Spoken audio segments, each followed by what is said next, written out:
Alam mo ba na may isang simpleng habit sa umaga na kayang baguhin ang kalusugan mo sa buong araw? At halos libre lang ito? Oh, tama ang narinig mo. Pag-inom ng maligamgam na tubig sa umaga bago mag-almusal. Mukhang simple pero ang epekto nito sa katawan ay napakalalim.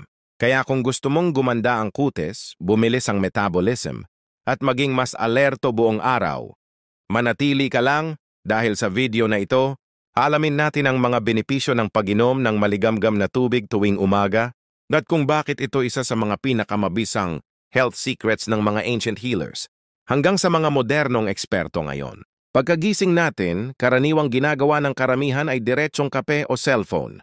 Pero ang katawan natin, pagkatapos ng ilang oras ng pagtulog, ay parang makina na matagal nang hindi pinapaandar. Tuyot, malamig, at mabagal ang daloy ng dugo at metabolism. Dito pumapasok ang maligamgam na tubig. Ang pag-inom nito bago kumain ay nagsisilbing gentle wake-up call ng ating katawan. Parang sinasabihan mo ang iyong mga internal organs, gising na. Trabaho na tayo! Una sa lahat, nakakatulong ito sa natural detoxification.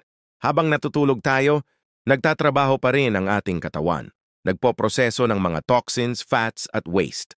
Kaya pagbangon natin, kailangang mailabas yung mga naipong dumi.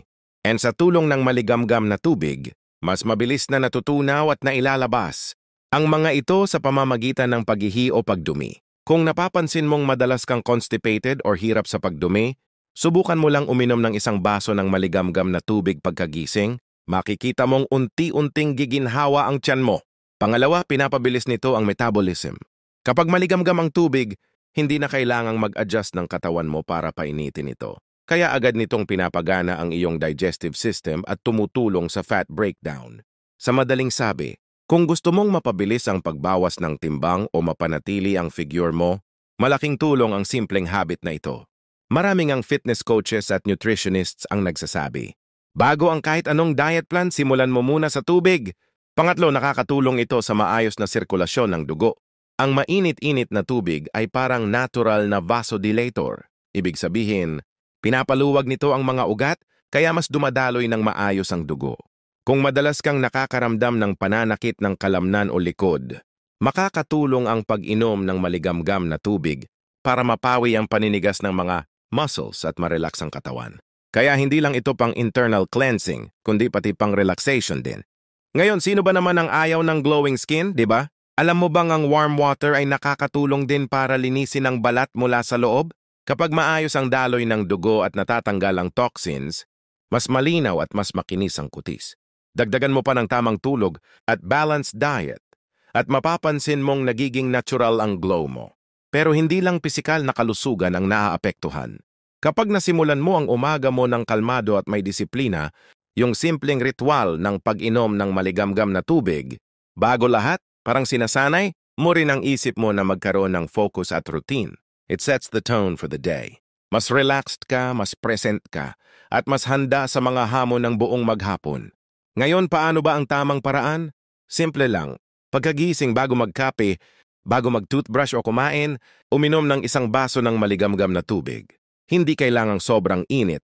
Tama lang na mainit-init sa dila. Pwede mong lagyan ng kaunting lemon kung gusto mo ng dagdag lasa at vitamin C boost. Gawin ito araw-araw at makikita mo, sa loob ng isang linggo pa lang, mararamdaman mo na ang pagbabago. Mas magaan ang pakiramdam, mas maayos ang pagdumi, mas alerto at mas kalmado ang katawan mo. Sa mundo ngayon na puno ng stress, kape, at instant na pagkain, minsan, nakakalimutan natin ang mga simpleng paraan para alagaan ang sarili. Pero tandaan mo, minsan ang pinakamabisang gamot ay hindi gamot, kundi disiplina at konsistensya. Kaya simula bukas, bago mo buksan ang cellphone o kape, uminom ka muna ng isang baso ng maligamgam na tubig. Simple mura, pero kayang baguhin ang kalusugan mo. Araw-araw. Kung nagustuhan mo ang video na ito at may natutunan ka, huwag kalimutang pindutin ang like button ng video na ito at mag-subscribe na rin. Pindutin ang bell button ng notification para updated ka sa iba pang mga health tips at inspirational content na gaya nito. Pakishare mo rin ito sa mga kaibigan at kapamilya mo para sabay-sabay tayong maging mas malusog, mas maayos, at mas masaya araw-araw. Maraming salamat sa panonood at hanggang sa muli. Maraming salamat sa panonood at laging tandaan, ang kalusugan ay yaman na dapat pangalagaan, higit sa anumang kayamanan.